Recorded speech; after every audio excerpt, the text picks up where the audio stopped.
Bapak-bapak, ibu-ibu, saudara-saudara kaum muslimin rahimakumullah. Dunia ini penuh dengan berbagai macam kesibukan. Sejak dari petani yang turun ke ladang, pedagang yang berangkat ke pasar, pelajar yang menuju sekolah, sampai kepada pegawai yang berangkat ke kantor, seluruhnya tidak lain untuk mencari sesuatu yang bernama bahagia. Setiap orang menginginkan kebahagiaan, dan tidak seorang pun menginginkan kesengsaraan dalam kehidupan ini. Namun nyatanya tidak setiap orang yang ingin bahagia mengetahui jalan yang harus ditempuhnya untuk sampai kepada kebahagiaan itu. Maka pada kesempatan pertemuan kali ini, saya ingin menyampaikan sebuah hadis dari junjungan kita baginda Nabi besar Muhammad sallallahu alaihi wasallam yang termuat dalam kitab Mukhtarul Ahadits An-Nabawiyah, di mana beliau bersabda, arba'un min sa'adatil mar'i. Ada 4 perkara yang merupakan tanda dari orang bahagia. Saya mau tanya, di antara saudara-saudara yang hadir di sini, apa ada yang kepengen jadi orang sengsara? Ya. Seluruhnya tentu ingin mendapatkan kebahagiaan. Maka menurut resep dari Nabi kita, tanda orang bahagia itu 4. Jadi kalau saudara ingin bahagia, harus mempunyai 4 perkara ini. Yang pertama, orang bahagia itu kata Nabi, darun wasi'un. Punya rumah biar bagus asal gede. Enak ngaturnya, daripada sudah punya rumah kecil adanya di pinggir kali, gubuk, kalau hujan bocor miring lagi, kiamat. Loh, kalau gitu Islam materialis dong. Hadis ini boleh diartikan dengan makna hakiki, arti yang sebenarnya, boleh diartikan dengan makna majazi, arti kiasan. Kalau dia diartikan dengan arti kias, maka yang dimaksud darun wasi'un ay qalbun wasi'un. Rumah yang luas tidak lain daripada hati yang lapang. Karena di situ kunci kebahagiaan yang sebenarnya. Walaupun kita cuma tinggal di petak berukuran 2 kali 3 meter, kalau hati kita luas-luas rasanya rumah itu. Tapi biar rumah kita halamannya saja puluhan ribu hektar, ada kolam renangnya, kamar tidurnya tidak lagi terhitung. Kalau hati yang menempati rumah itu sempit, maka akan terasa sempit jugalah rumah itu. Tempat bergantungnya tidak lain adalah hati. Marilah kita mencoba melihat berbagai pandangan orang tentang bahagia ini. Ada orang menyangka bahwa bahagia itu kalau dia mendapatkan harta yang sebanyak-banyaknya. Siapa yang banyak harta, dialah raja.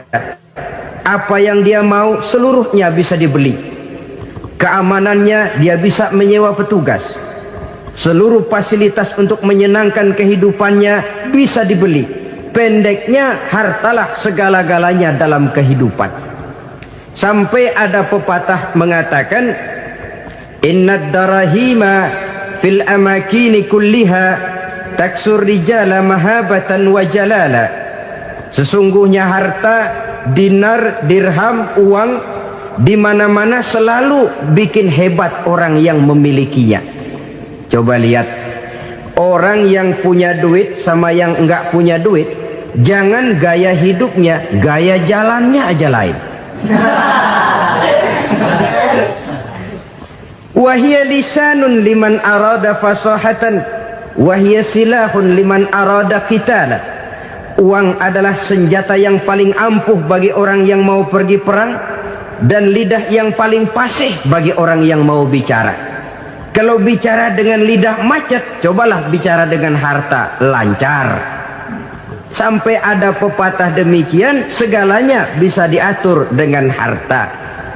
Maka di kalangan orang yang berpandangan semacam itu, seluruh kegiatan hidupnya hanya terfokus kepada bagaimana mengumpulkan harta yang sebanyak-banyaknya. tidak peduli halal haram, tidak kenal sore pagi siang dan malam, tidak sempat sujud, jauh dari agama, jauh dari kehidupan yang bersifat ruhaniyah, jauh dari Allah dan sebagainya, sampai dalam Al-Quran dikelompokkan dalam kelompok yang dinamakan lumazah. Allazi jama'a malahu wa 'addadah yahsabu anna malahu akhladah. Mereka mengumpul-ngumpulkan harta sebanyak-banyaknya dan menyangka bahwa harta yang banyak itu dapat mengekalkan hidupnya, mengekalkan kekayaannya, mengekalkan kebahagiaannya. Saudara hadirin yang berbahagia, kalau pandangan hidup ini benar, artinya kalau harta memang merupakan satu-satunya hal yang dapat membuat orang bahagia, tentu di rumah mewah tidak akan pernah ada tangis derita. Tentu di satu tempat di mana fasilitas hidup serba menunjang tidak ada yang namanya penderitaan. Tapi suka dan duka, sedih dan gembira, senyum dan tawa adalah milik setiap orang, baik dia punya harta maupun dia tidak punya harta. Nyatalah bahwa harta semata-mata bukan merupakan jaminan bahwa orang akan bahagia. Walaupun tanpa harta orang sulit untuk bahagia. Saya mau cerita, ada orang super kaya, namanya Aristotle Onesimus, Raja Tanker Yunani. Dia punya kapal tanker saja konon sampai 11 banyaknya. Punya perusahaan penerbangan yang disebut Olympic Airlines.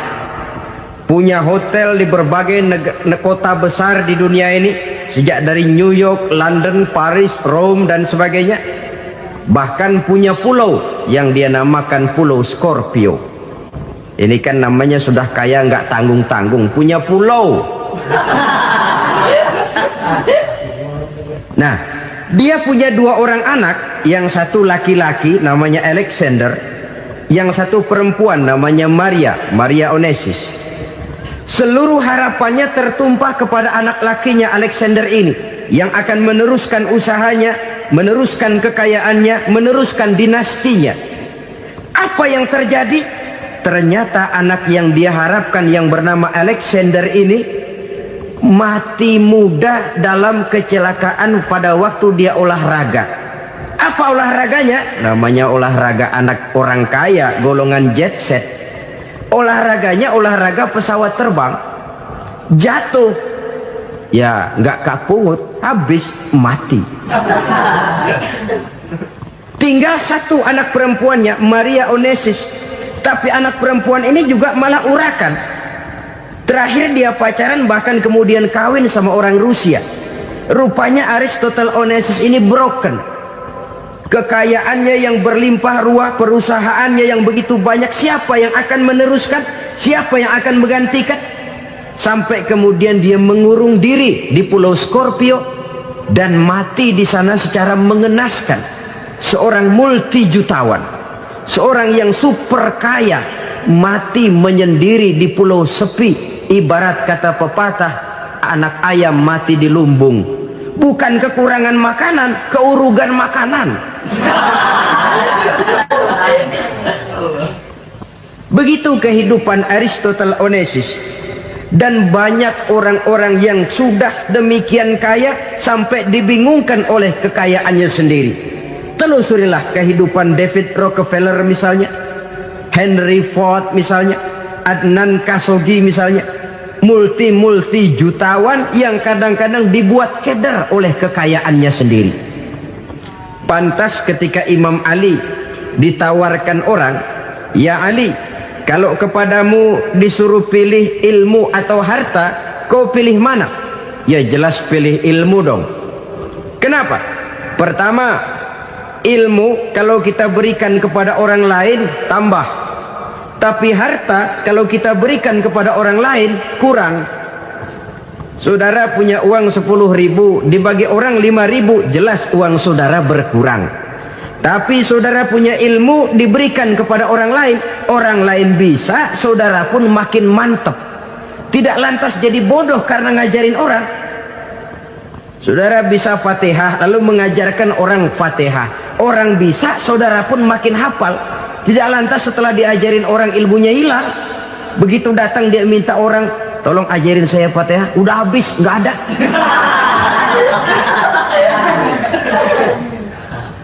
Yang kedua kata Imam Ali, ilmu menjaga kita. Kalau harta, kita yang harus jaga. Makin banyak ilmu, makin terpelihara diri seharusnya. Tetapi makin banyak harta, makin bingung kita jaganya. Sampai kadang-kadang kalau perlu seluruh keliling rumah dipasangi alarm. Belum cukup disewakan anjing besar-besar, pasang di depan pintu, awas anjing galak. Masih belum cukup juga, cari centeng tukang-tukang kepruk jaga rumah. Masih terasa belum aman, padahal rumahnya dikelilingi tembok besar. Di balik tembok ada pintu-pintunya tebal. Di balik pintu itu terbuka masuk kamar, kamar pun ada pintunya, pintunya pun kuat. Masuk ke dalam kamar ada lemari, lemarinya pun pintunya kuat, dikunci, kuncinya pun kuat. Tapi terhadap seluruhnya yang timbul cuma sekedar was-was saja. Kesimpulannya sekali lagi, tanpa harta orang memang sulit untuk bahagia. Tapi harta semata-mata tidak merupakan jaminan orang akan bahagia. Dengan hati yang luas, itu modal utama untuk mencapai kebahagiaan hidup. Orang yang hatinya luas, saudara-saudara, punya hati yang lapang, melihat kenyataan hidup ini, dia bersyukur senantiasa kepada Allah. Lantas tidak timbul hasud dan iri hatinya. Oleh karena itu jiwanya selalu lapang. Kalau tidak, cupik hati namanya, dangkal pandangan, tidak senang melihat orang lain dapat nikmat, dan itu sering dijadikan contoh. Kalau orang yang lapang dada, dia lihat tetangganya beli TV baru, dia berkata, alhamdulillah ya, tetangga kita beli TV, mudah-mudahan kita bisa ikut nonton. Lapang dadanya. Tapi orang yang sempit hati, lihat tetangga beli televisi, meriang. Enggak diapa-apain, meriang. Besoknya dengar tetangga beli motor, makin sakit, ke rumah sakit. Lalu di rumah sakit dengar tetangganya beli mobil, mati. Disiksa oleh perasaannya sendiri.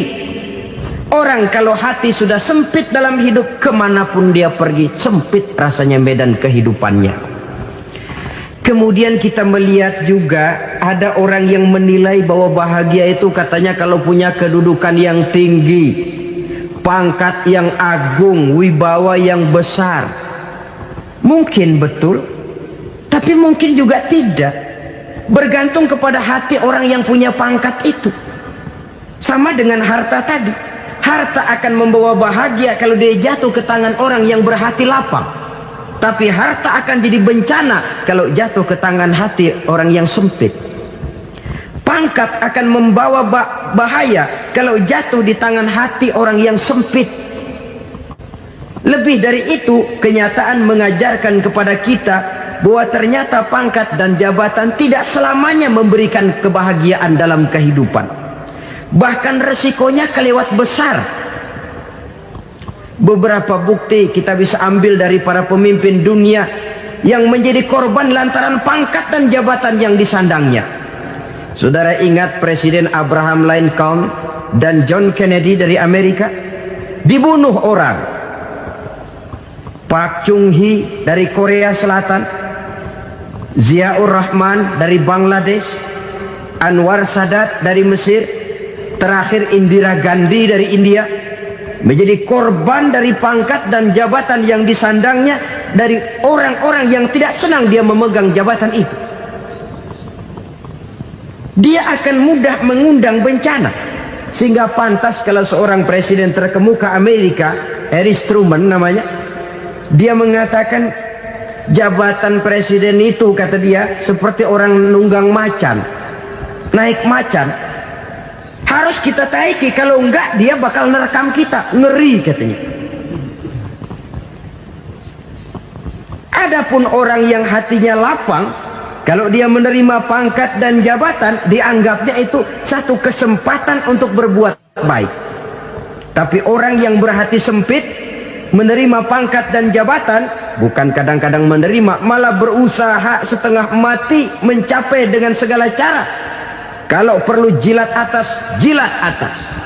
Jadi golongan sumuhun dawuh. Jadi kelompok kulon nuwun, yes sir, yang kerjanya cuma oke bos. Kalau perlu jilat atas, jilat atas. Kalau perlu injak yang bawah, injak yang bawah. Perlu sikut kiri kanan, sikut kiri kanan. Yang penting pangkat dapat, jabatan dapat. Orang yang semacam ini, kalau sudah mempunyai pangkat dan jabatan, biasanya dia tidak menganggap itu sebagai amanah, tidak menganggap sebagai kesempatan berbuat baik, tapi malah kesempatan untuk memperturutkan hawa nafsunya yang dilatar belakangi oleh kesempitan hatinya tadi. Apalagi kalau orang memperoleh pangkat karena banyak mengeluarkan uang. Seakan-akan pangkat dan jabatan itu sekarang macam proyek, pakai tender. Siapa yang berani bayar segini naik, nggak berani minggir. Padahal logikanya, kalau orang mencapai satu jabatan karena banyak mengeluarkan uang, hampir bisa dipastikan bahwa setelah jabatan itu dia pegang, langkah pertama yang akan dilakukannya ialah berusaha bagaimana uang yang dia keluarkan supaya kembali. Ya paling kurang pulang modal dulu dong. Soal mikirin rakyat soal nanti, tapi ini modal harus pulang. Itu celakanya kalau orang memperoleh pangkat dan jabatan cuma karena banyak mengeluarkan uang. Jarang orang yang mempunyai keyakinan dan pandangan bahwa pangkat dan jabatan merupakan amanah. Jadi sekali lagi, pangkat dan jabatan mungkin saja membawa kebahagiaan kalau jatuh ke tangan orang yang berhati lapang. Tapi bisa jadi bencana kalau dia jatuh ke tangan orang yang mempunyai hati yang sempit. Dan lagi-lagi stresnya hati yang lapang.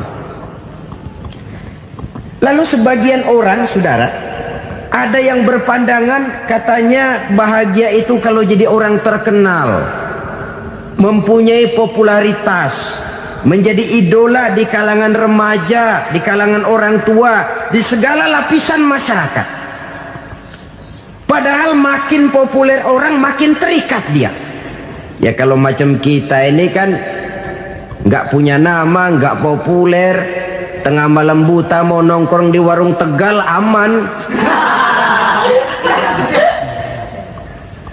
Tapi pangkat, jabatan, kedudukan, popularitas menyebabkan kita diikat dengan berbagai macam peraturan. Cuma mandi sama ke WC saja yang nggak dikawal.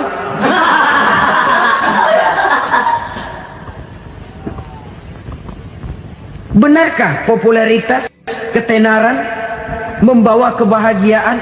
Mungkin, ya, tapi mungkin juga tidak. Kenapa? Banyak orang-orang populer yang mengakhiri hidupnya secara tragis. Kita ambil beberapa nama. Di Amerika tahun 60-an ada bintang seksi paling terkenal yang dijuluki sex bomb, bom seks. Sampai sekarang jadi legenda, namanya Marilyn Monroe.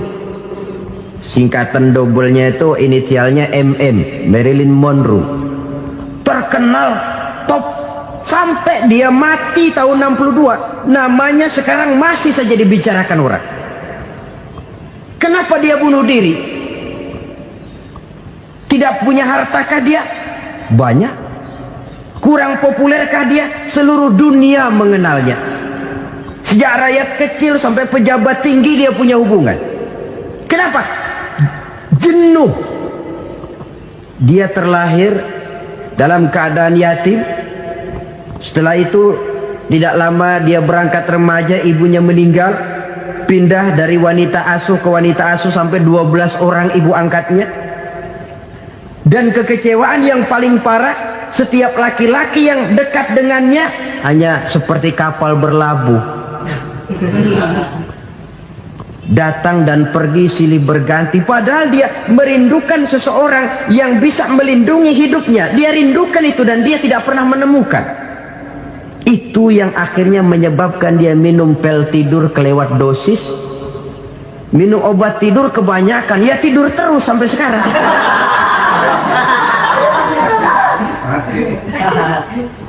Dia mengakui, saya telah memiliki ketenaran, tapi saya tidak pernah hidup dalam ketenaran itu.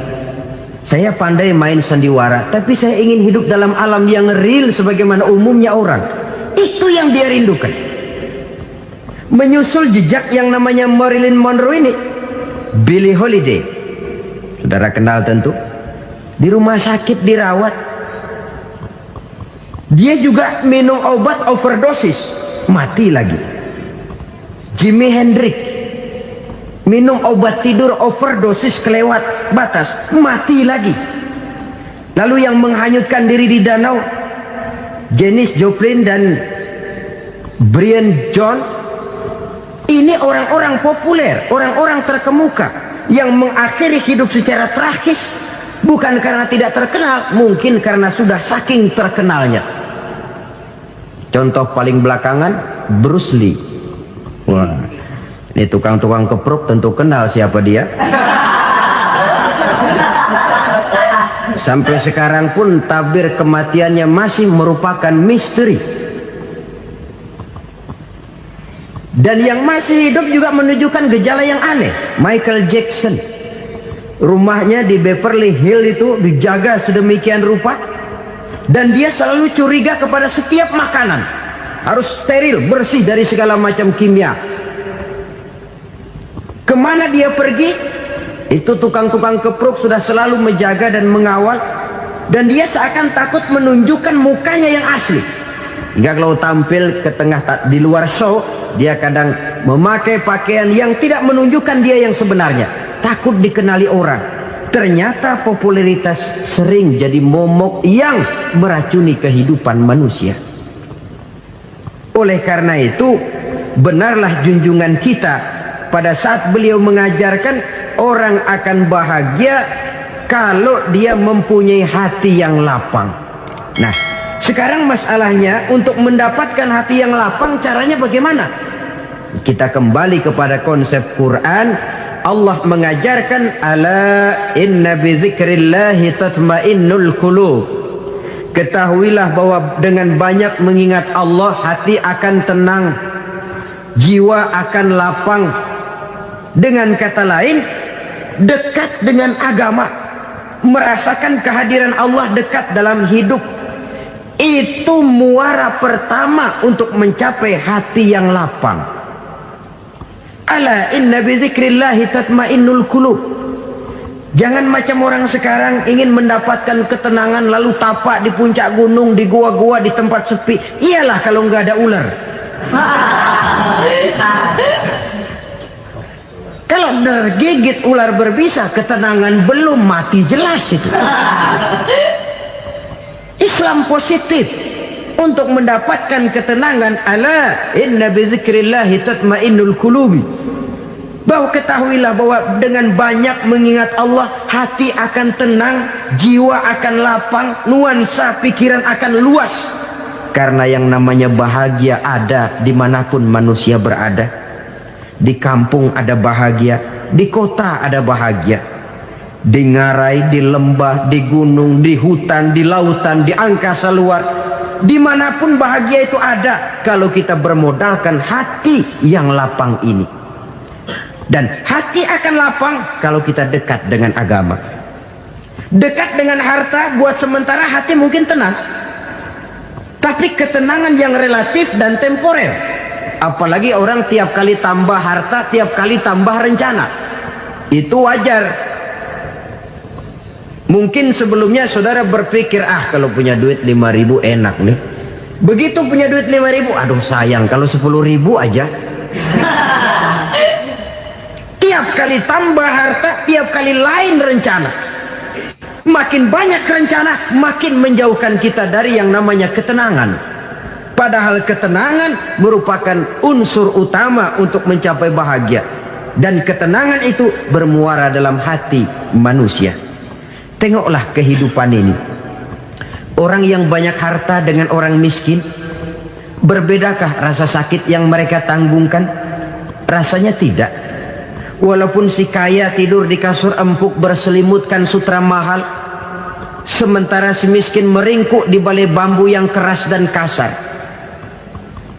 Apabila maut datang, dia juga tidak pernah pilih bulu. Maut datang menjemput si kaya di singgasana keemasannya, dikelilingi oleh para pengasuh, dayang dan idang serta para pengawal. Dan maut pun datang menjemput si miskin papa, sehingga ia tergelepar di tepian jalan. Kedua-duanya bernama mati. Kalau nyata bahwa sakit yang ditanggung si kaya tidak beda dengan sakit yang ditanggung si miskin, bukan harta semata yang membuat orang bahagia. Hati yang tenang, jiwa yang lapang penuh kedamaian, karena banyak berzikir dan mengingat Allah, itu merupakan modal utama untuk mencapai sesuatu yang bernama bahagia.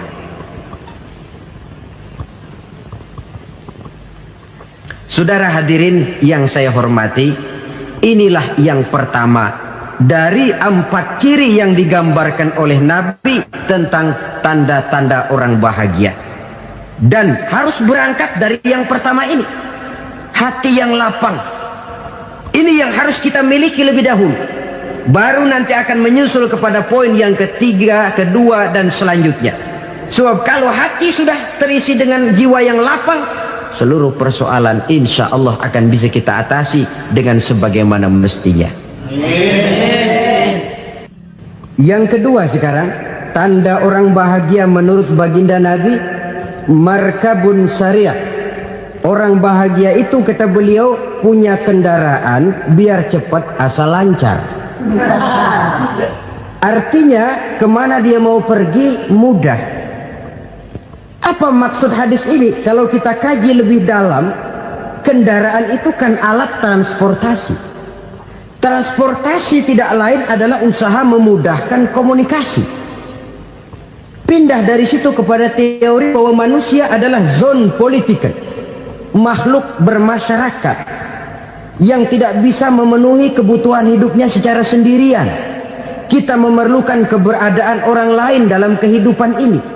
Untuk memakai baju saja kita sudah perlukan petani yang tanam kapas, pabrik yang memintal kapas jadi benang, pabrik yang menenun benang jadi kain, sampai kepada mesin jahit, sampai kepada tukang jahit. Itu cuma untuk memakai pakaian saja. Tidak seorang pun di antara kita yang sanggup memenuhi kebutuhan hidupnya secara sendiri. Kita perlu orang lain. Maka kebebasan dalam arti mutlak, kebebasan tanpa batas, itu tidak mungkin ada dalam kehidupan. Karena kita mengadakan yang disebut interaksi sosial. Setiap kegiatan kita tentu melibatkan orang lain. Menurut kita barangkali kita bebas jalan di jalan raya semaunya, tapi orang lain berkendaraan pun merasa bahwa ini ada juga jalan haknya, dan begitu selanjutnya. Oleh karena itu, maksud dari kendaraan yang cepat ini adalah khulatuhu ma'as solihin. Lingkungan pergaulannya terdiri dari orang-orang soleh. Pergaulannya luas. Kemana dia pergi ada temannya. Kesulitannya ada tempat dia cerita. Dan kesulitan kalau sudah diceritakan kepada orang lain, taruh kata orang itu tidak bisa menolong, namun menceritakannya kepada orang yang kita percayai, kan paling kurang sudah mengurangi beban jiwa, mengurangi tanggungan batin, merasa masih ada tempat kita cerita. Maka lebih baik orang awam yang mau bergaul ketimbang orang setengah alim tapi ngunci pintu. Sebab nantinya akan timbul sikap picik, cupik pandangan, dan tidak luas menghadapi kenyataan dalam kehidupan ini. Namun yang harus kita garis bawahi, pergaulan memang mesti luas. Namun jangan sekali-kali lupa bahwa pergaulan sangat besar pengaruhnya dalam ikut membentuk kepribadian manusia. Sehari-hari bisa kita bilang, Kalau kita dekat sama tukang minyak wangi, sekalipun nggak dibagi minyaknya, baunya tentu dapat. Betul? Tapi dekat sama tukang elas, walaupun nggak kena apinya, asapnya mesti kena. Kalau Syauqi mengatakan lebih jelas lagi, man asyaral asyrafa asa musyarrafan wa muasyiral anzali ghairu musyarrafin. Awalam taral jildal hakira muqabbalan bisagri lamma sara jildal mushaf. Siapa yang bergaul dengan orang mulia, dia bakal ikut menjadi mulia. Tapi siapa yang berteman dengan orang hina, dia tidak bakal ikut menjadi mulia. Tidakkah kau lihat, kata Syauqi, kulit kambing yang hina pun dicium orang ketika menjadi kantong Quran. Kulit kambing hina, kalau dia sendirian gak ada yang mau cium. Tapi begitu dia bergaul dengan Quran, menjadi kantong Quran, dipakein minyak wangi, ditaruh di tempat yang tinggi, mau diambil dicium dulu, dibawa dengan penuh hormat dan hati-hati. Kulit kambing yang hina lantaran berteman dengan Quran, numpang mujur. Tapi coba lihat kalau kulit kambing berteman dengan kayu, jadi beduk, habis. Zohor dikemplang, asar dipukul. Itu pun sedikit saja, cuma salah milih teman. Yang temannya Quran dihormati orang, yang temannya kayu lantaran jadi beduk, gelap-gelap subuh orang udah kemplangin.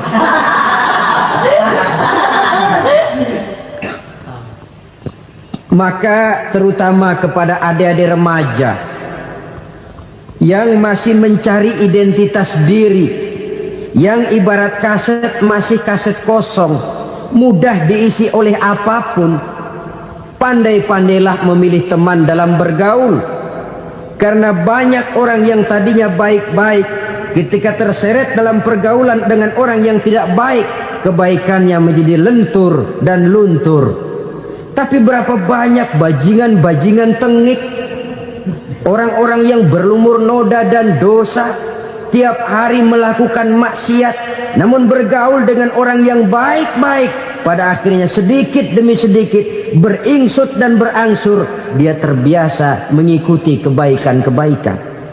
Saya tekankan ini kepada remaja karena mereka masih mencari identitas diri.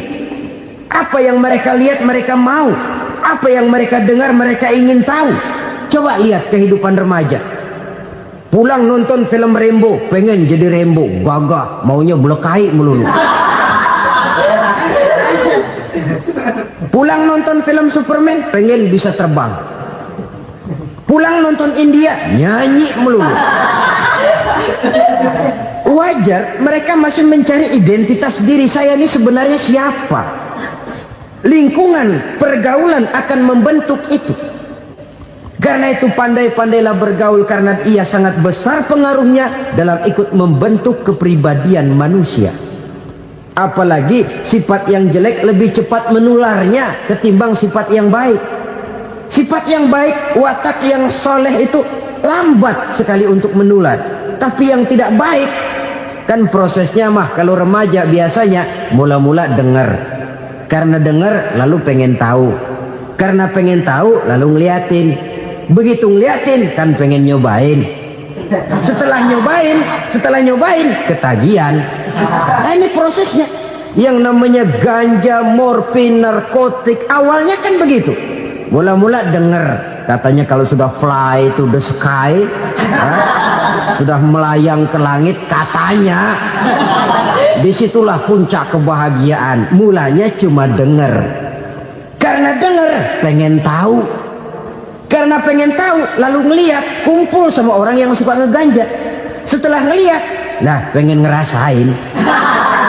Begitu ngerasain enak juga, ketagihan. Kalau sudah ketagihan jadi penyakit kronis, bisa merembet kepada yang lain. Iya, kalau orang tuanya mampu untuk beli morfin, beli ganja. Kalau tidak kan pikirannya ngayap, jemuran siapa ya gue sambet.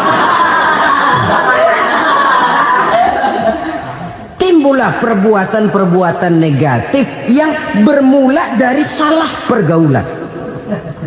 Apalagi buat adik-adik remaja yang tinggal di kota-kota besar, yang pengaruh budaya, pengaruh kesenian, pengaruh struktur kehidupan yang nampak makin individualistis, di mana persaingan tajam, tensi ekonomi tinggi, orang mudah mengalami stres. Pandai-pandailah dalam bergaul, sekali lagi, karena ia sangat besar pengaruhnya dalam ikut membentuk kepribadian manusia. Orang bahagia punya kendaraan yang cepat, artinya punya pergaulan yang luas, dan lingkungan pergaulannya terdiri dari orang-orang yang soleh. Kemana dia pergi, ada teman. Kesulitannya, ada tempat dia cerita. Tapi kalau sudah menyendiri, hidup sendiri, kesulitan dipikiri sendiri, bisa mati belum waktunya. Tidak ada tempat berbagi rasa, tidak ada tempat bercerita, tidak ada tempat mengurangi beban dalam kehidupan. Pantas betul kalau Islam sangat menggalakkan dan menganjurkan orang kalau sudah sampai waktunya itu untuk melangsungkan nikah. Kata Nabi, ya ma'syaras syabab man istata'a minkumul ba'at falyatazawwaj. Hai para pemuda, kalau sudah mampu memberi nafkah, kawinlah, nikahlah kamu. Kenapa? Sudah ada teman hidup, tempat berbagi rasa. Kesulitan kalau ada tempat cerita akan lebih ringan ketimbang kita telan sendiri, walaupun bobot kesulitannya sama beratnya. Saudara-saudara kaum muslimin rahimakumullah, inilah ciri yang kedua, punya kendaraan biar cepat asal lancar. Kemana kita mau pergi gampang. Dengan kata lain, setelah hati yang luas, pergaulan yang luas. Dua. Yang ketiga sekarang, tanda orang bahagia itu menurut Nabi, misbahun mudhi'un, punya lampu yang terang. Oh, itu enggak problem. Sekarang sudah zamannya listrik masuk desa, Pak. Lampu sudah terang semua. Betul, kalau itu yang dimaksud. Tapi tidak cuma itu. Karena lampu yang dimaksud di sini, lampu yang akan menerangi seluruh perjalanan hidup. Dan perjalanan hidup itu sudah dimulai sejak kita terlahir ke alam ini, sampai masuk ke alam barzah, kumpul di padang mahsyar, sampai ke akhirat. Lampu yang menerangi itu yang diperlukan. Kalau lampu, katakanlah yang paling top sekarang kan lampu jenis Mercury. Taruhlah itu di rumah kita, dia cuma menerangi rumah kita, menerangi hati pun tidak sanggup. Bila kita masuk ke alam barzah, alam kubur, sanggupkah si Mercury yang begitu terang menerangi alam barzah kita? Tidak sanggup lagi. Sanggupkah lampu yang ratusan watt, bahkan puluhan ribu watt menerangi kehidupan di padang mahsyar? Tidak akan sanggup lagi. Kalau demikian, yang dimaksud lampu yang terang di sini apa? Tidak lain amal soleh, kebajikan yang kita lakukan dalam hidup. Itu yang akan jadi lampu penerang. Di dunia nama kita akan terang, jasad kita boleh hancur terkubur tanah, tapi nama kita akan dikenang orang. Begitulah kalau orang meninggalkan kebajikan dalam hidup seperti sekarang. Ribuan orang tiap saat berziarah ke kubur Imam Syafi'i, ke kubur Imam Malik, ke kubur Imam Ghazali, ke kubur orang yang baik-baik, orang yang soleh-soleh. Kebajikannya yang ditinggalkan, yang mengukir namanya dengan tinta emas. Sehingga saudara sudah terbaring di alam kubur, orang lewat, Allah, ini kuburannya Fulan bin Fulan, dulu ini kebaikannya Masya Allah, saya ikut merasakan. Mari kita mampir sebentar, kita Fatihah. Mohon disampaikan Allah pahalanya kepada almarhum. Al-Fatihah. Itu kalau orang baik-baik. Lalu saudara tanya, Pak, orang mati dikirimin Fatihah apa nyampe pahalanya? Saya jawab, kalau saudara nggak percaya, mati dulu dah. Nanti saya Fatihain, tungguin di sana. Umpama nggak sampai, balik lagi kemari. Sekarang ini kan maunya otak-otakan saja. Kalau nggak masuk otak, nggak percaya. Padahal alam gaib itu nggak bisa diotak-otakin. Sama saja dengan saudara pernah dengar cerita kapal Tampo Mas tenggelam kan? Pernah nggak? Di mana? Ya, di laut Masalembo. Begitu ke Tampo Mas tenggelam, ratusan penumpang itu terjun ke laut, dipermainkan gelombang, berjuang menghadapi maut itu. Orang lagi timbul tenggelam di lautan, dihantam ombak, kita tengokin pakai helikopter. Pak, lagi timbul tenggelam ya? Iya, tolongin. Jangan khawatir Pak, nih saya kirim intan Pak, harganya 10 juta. Kira-kira orang yang timbul tenggelam di laut seneng nggak? Ya. Kan mahal toh intan 10 juta. Kenapa dia nggak senang? Karena intan 10 juta dalam kondisi seperti itu tidak sanggup menyelamatkan dia. Dia akan girang kalau dikirimin ban mobil bekas, dikirimin papan terentang atau bambu. Intan yang 10 juta dia nggak girang. Ban mobil bekas yang 1000 perak, tuh pegang, itu yang dia girang betul. Inilah sebabnya Nabi berkata, mal mayyitu fi qabrihi illa kal ghariqil mutaghawwis. Orang yang meninggal di alam kuburnya seperti orang timbul tenggelam di lautan. Yantaziru da'watan min ahli, menunggu doa dari keluarganya yang masih hidup. Duh, bapak saya sudah meninggal, saya sayang benar sama dia. Kirimin kulkas ke kuburannya Itu sama saja dengan tadi orang tenggelam di lautan dikirimi intan yang harganya 10 juta, ndak sampai. Begitulah kalau kebajikan yang kita tinggalkan dalam hidup, sudah mati pun kubur kita masih diziarahi orang. Tapi kalau jahat yang kita tinggalkan, boro-boro lah orang mau doa lewat dekat kuburan kita juga serem. Tuh bajingan no, dulu mati dipendem di situ tuh. Jangan lewat situ, ntar kesurupan, jangan. Lewat saja orang ngeri. Konon lagi membacakan Fatihah dan mengirimkan doa. Hidup pada hakikatnya adalah kesempatan untuk berbuat baik. Maka sekali kesempatan itu diberikan, manfaatkan dengan sebaiknya. Sebab kesempatan kedua tidak akan pernah ada. Kesempatan berbuat baik di sini, di akhirat sudah pembalasan namanya. Sekali kesempatan itu dicabut, dia tidak akan pernah dikembalikan lagi. Kata Iqbal, hidup tidak mundur ke belakang, Bung. Berhenti diinjak orang, mundur hancur. Tidak ada kata mundur dalam hidup ini. Berhenti diinjak orang, mundur kecebur. Tidak ada kata lain, harus maju dalam kehidupan dalam artian yang positif. Hidup adalah kesempatan untuk mengumpulkan kebajikan yang sebanyak-banyaknya. Di situ nilai daripada manusia. Sekarang ini memang nggak kelihatan kok, orang yang banyak pahala sama yang banyak dosa nggak kelihatan kok. Barangkali kalau habis bikin dosa palanya pada benjol, mungkin orang takut sama dosa. Tapi sekarang sama saja, orang yang banyak dosa dengan yang nggak banyak dosa jalan bareng dari belakang, sama, nggak kelihatan beda. Tapi ada waktunya di mana pahala memegang peranan, di mana dosa diperlihatkan. Sama saja kalau kita bawa mobil siang, lampu kan nggak begitu berfungsi.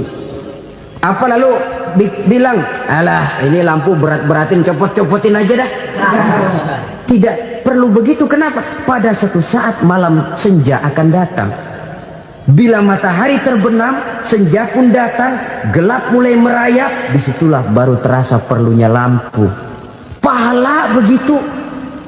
Sekarang orang yang nggak ada pahalanya nggak kelihatan dalam kehidupan. Tapi pada suatu saat senja kehidupan akan datang. Ajal merenggut nyawa, malam merayap, dan hidup mulai diliputi kegelapan di alam barzakh.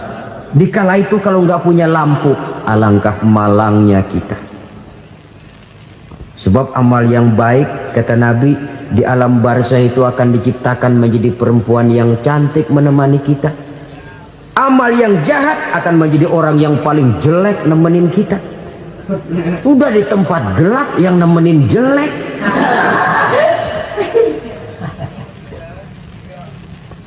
Kaum muslimin rahimakumullah. Kalau demikian masalahnya, tergantunglah kita pandai memanfaatkan waktu. Al-waktu kasayf, waktu itu cepat sekali. Yang namanya waktu itu tahu-tahu. Tahu-tahu udah tahun 87. Tahu-tahu udah begitu. Tahu-tahu yang kemarin anak-anak, sekarang udah pada punya anak. Tahu-tahu saja itu. Begitu cepat waktu berlalu. Kalau tidaklah pandai kita memanfaatkannya, akan rugi kita. Nabi bersabda, "Man kana yaumuhu khairun min amsihi fahuwa rabih." Barang siapa yang hari ini lebih baik daripada hari kemarin, itu orang untung. Hari ini lebih baik daripada kemarin. Bulan ini lebih baik dari bulan kemarin. Tahun ini lebih baik dari tahun kemarin. Itu orang yang beruntung. Tahun kemarin sembahyangnya maghrib doang, sekarang udah tambah isya. Tahun kemarin cuman Idul Fitri aja ngancem bener, sekarang udah tambah Jumat, lalu tambah lagi maghrib, tambah lagi isya, dan selanjutnya. Hari ini lebih baik daripada kemarin, itu orang yang beruntung. Wa man kana yaumuhu mithlu amsihi fahuwa khasir. Lalu barang siapa yang hari ini sama saja dengan hari kemarin, itu orang rugi. Hari ini sama dengan kemarin, rugi itu. Bulan ini begitu, bulan kemarin begitu, tahun ini begitu, tahun lalu juga begitu. Rugi itu orang. Rugi apa? Rugi umur. Umur tambah, amalan gak pernah tambah. Dan saya pikir lebih merupakan azab ketimbang nikmat kalau orang dikasih panjang umur cuma untuk numpuk dosa. Mending mana? Panjang umur banyak dosa sama pendek umur dikit dosa? Mending mana? Mending mana? Ya, paling mending tentu panjang umur banyak pahala. Tapi kalau tidak, sekali lagi, lebih merupakan azab ketimbang nikmat kalau orang diberikan panjang umur tapi cuma untuk sekedar menumpuk dosa. Kehilangan kesadaran bahwa dunia bukan terminal akhir dari satu perjalanan. Dia cuma halte di mana kita berhenti sebentar untuk menuju kepada terminal yang hakiki. Saudara-saudara kaum muslimin rahimakumullah, inilah lampu yang akan menerangi kehidupan. Amal yang kita lakukan di dalam kehidupan. Jadi yang dimaksud dengan lampu yang terang, kebajikan yang kita kerjakan dalam hidup. Nah, setiap orang di awal tadi saya bilang ingin bahagia. Bahagia itu kan hakikatnya kumpulan senang dan selamat. Senang, selamat. Apa bedanya? Senang tapi tidak selamat, nggak bahagia. Selamat tapi nggak senang, nggak bahagia orang. Contoh, kalau orang korupsi, duitnya banyak, senang dia, tapi keselamatannya. Ada tentara baris di samping rumahnya udah bingung, padahal tentara latihan. Tentara cuma latihan, dia bingung. Senang, tapi karena keselamatannya tidak terjamin, dia tidak bahagia. Sebaliknya pegawai negeri jujur benar, cuma segaji-gajinya, selamat nggak korupsi, tapi melarat, ya nggak bahagia juga, kurang senang. Kesenangan dan keselamatan untuk dunia saja, ya sekali lagi, kalau cuma sekedar untuk dunia saja, bisa dibeli pakai uang. Bisa dibeli pakai uang. Saudara ingin selamat, bisa dibeli pakai uang. Saudara ingin senang, bisa dibeli dengan uang. Tapi setelah mati, masuk ke alam barzah, habis kekuasaan uang. Nggak bisa lagi beli keselamatan pakai uang. Tidak mungkin lagi membeli kesenangan dengan uang. Di situ pahala yang megang peranan. Makin banyak pahala, makin banyak saham untuk membeli kesenangan dan keselamatan, untuk memperoleh yang namanya bahagia. Dan jangan lupa loh, di alam barzah kita nggak sebentar, menunggu datangnya kiamat. Loh iya, kalau kita begitu dikuburin terus kiamat datang, untung. Tapi kalau masih harus 1000, 2000, puluhan ribu tahun yang akan datang, dalam satu penantian yang begitu lama, tanpa saham untuk memperoleh kebahagiaan, satu kemalangan yang tidak ada pernah putus-putusnya. Janganlah tergelincir oleh kebahagiaan sebentar yang menipu dengan mengorbankan kebahagiaan hakiki yang berjangka panjang. Apa artinya senyum sejenak kalau harus ditebus dengan tangis seumur hidup? Biarlah kita minum jamu, pahit memang, getir memang, tapi kan besok badan sehat. Daripada sekarang minum sirup, manis memang, enak memang, tapi bibir pada jontor besoknya. Sirawan, batuk, nggak karu-karuan.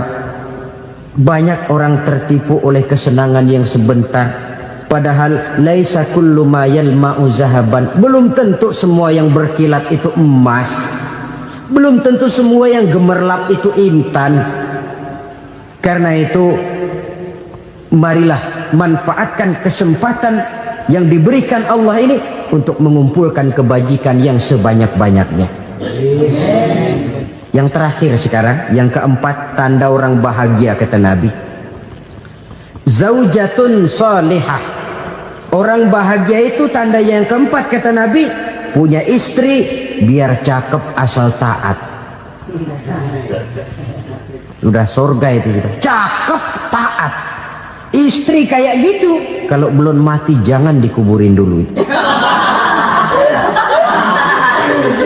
Sudah cakep taat lagi, tapi kadang-kadang enggak, udah jelek ngadat melulu. Apa yang mau dipilih? Sebab itu Quran mengatakan istri pakaian untuk suami, suami pakaian untuk istri. Kenapa suami istri diibaratkan pakaian? Alangkah tingginya gaya bahasa Quran ini. Suami istri teman hidup, hidup perjalanan panjang. Sejak kita dalam rahim sudah ada hidup kan di sini. Sampai ke alam dunia, masuk ke alam barzah, kumpul di padang mahsyar, sampai menuju akhirat, itu perjalanan hidup. Carilah istri atau suami teman hidup yang membawa manfaat tidak hanya kehidupan di dunia ini, sampai di alam barzah, sampai di padang mahsyar. Suaminya mungkin meninggal lebih dulu, atau istrinya mungkin meninggal lebih dulu, tapi suami atau istri yang masih hidup berbuat kebajikan. Suami saya meninggal, ada hartanya, saya sedekahkan, niat pahala untuk almarhum suami saya. Ini teman hidup, tidak dibatasi dan tidak bisa dipisahkan oleh maut sekalipun.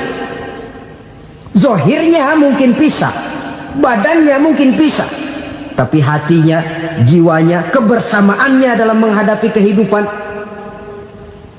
Karena itu saudara-saudara, bahasa Quran indah. Suami istri diibaratkan seperti pakaian. Apa fungsi pakaian? Pertama, pakaian jadi kebanggaan. Artinya suami harus menjadi kebanggaan istri, istri harus jadi kebanggaan suami. Yang kedua, pakaian itu kan fungsinya menutup aurat. Artinya sesama suami istri harus saling menjaga kekurangan masing-masing. Jangan malah sesama suami istri saling membongkar rahasia dan aibnya sendiri-sendiri. Istrinya diceritain jeleknya di mana-mana, atau suaminya dibongkar rahasianya di pasar umum. Itu sudah tidak lagi berfungsi sebagai pakaian. Kenapa semua ini diperlukan? Karena kita menyadari bangsa yang baik terdiri dari masyarakat yang baik. Masyarakat yang baik merupakan susunan dari warga yang baik. Warga yang baik adalah terdiri dari rumah tangga yang baik. Dan rumah tangga yang baik merupakan susunan dari pribadi yang baik. Dari situ langkah dimulai. Membangun satu bangsa yang baik diawali dengan membangun rumah tangga yang baik, dengan menciptakan pribadi-pribadi yang baik. Sehingga dari sini diharapkan berkembanglah nilai-nilai kebaikan. Orang akan bahagia mempunyai istri yang soleh. Kenapa? Tidak ada seorang suami bisa sukses jadi apapun dia, apapun profesinya. Dokterkah, kiaikah, mubalikah, petanikah, pengusahakah, pejabat tinggikah, tidak ada seorang suami yang bisa sukses tanpa peran serta istrinya. Walaupun memang peranan itu tidak begitu kelihatan, tapi sangat menentukan. Karena itu, saudara hadirin yang saya hormati, Islam sangat menghargai kaum wanita, memberikan kedudukan yang tinggi sepanjang tidak mematikan kodrat kewanitaannya. Nah, kalau sudah kesuksesan ini diawali dari rumah tangga, karier di masyarakat mudah untuk dikejar. Tapi keberantakan di rumah tangga merupakan kegagalan pertama di tempat lain. Nah, inilah saja yang dapat Al-Fakir sampaikan pada pertemuan kali ini.